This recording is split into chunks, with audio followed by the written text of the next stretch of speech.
ఇది మన ఐబర్ వాళ్ళ సార్ వాళ్ళ పొలం అండి. ఇది ఆయన 10 acres కొన్నారు.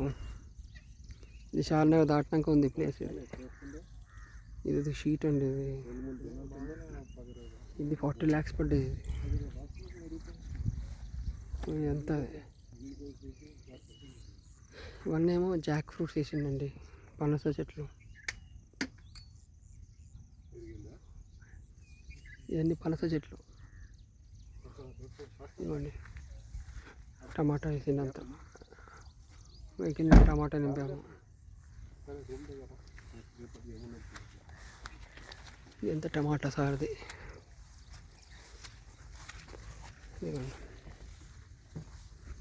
टमाटर निंपाరు కార్లో.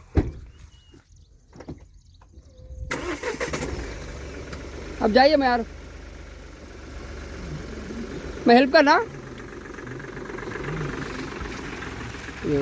టమాటా నింపారు.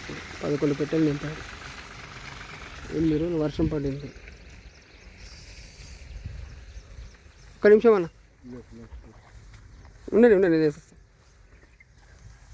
ఇదండి మొత్తం పాడైపోయింది పంట అంతా. అని దగ్గర 2 lakhs పంట లాస్ అంటండి. ఇట్లా అయిపోయింది అంతా. పొలం మొత్తం అంతే. ఎంత వేసాడు అంతా. ఈ గ్రీన్ హౌస్, పాలీ హౌస్ అంటారు, ఏమంటారు ఇది. ఇలా వేసినా కూడా అంతా మొత్తం 75% పంట పోయిందండి అతనిది. మళ్ళీ ఇట్లా అంతా కలిపి వచ్చేసింది.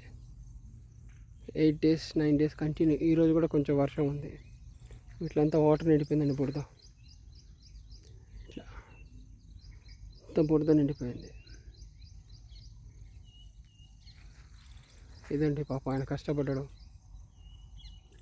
లాభం అనేది చాలా పడిపోయింది. Profit has gone. ఇదండి అతని ల్యాండ్. ఇది పాలీ హౌస్. ఇది 40 lakhs అంటండి. ఇట్లాంటి 2 ఉన్నాయి. ఇది ఒకటి, ఇంకోటి పక్కన ఉంది.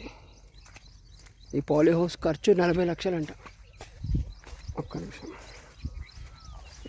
ఇది ఒకటి, ఇది సెకండ్ అండి. ఆ పక్కన సెకండ్ హౌస్.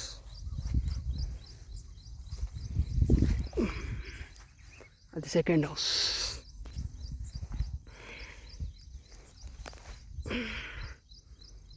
సెకండ్ హౌస్ అండి. మిగతా అంతా ఓ గోడ. ఇదంతా జాక్ ఫ్రూట్స్. అతను ఐరన్ హౌస్ కట్టుకుని చూడండి. 2 lakhs ఐరన్ హౌస్. 2 రూమ్లు పెద్ద పెద్దవి ఉన్నాయి. ఓకే, మస్తు ఉంది. అలా అన్నీ ఉంది అమ్యూనిటీస్. Iron house. చాలా కష్టపడ్డాడండి ఆయన. సీనియర్ సిటిజన్ అయినా కూడా ఎంత మంచి కష్టపడి ఆ వెహికల్లో తీసుకొని వెళ్తాడండి లోన. మళ్ళీ మండీలో అమ్ముతారు సిటీలో. ఇదండి. Okay, thank you.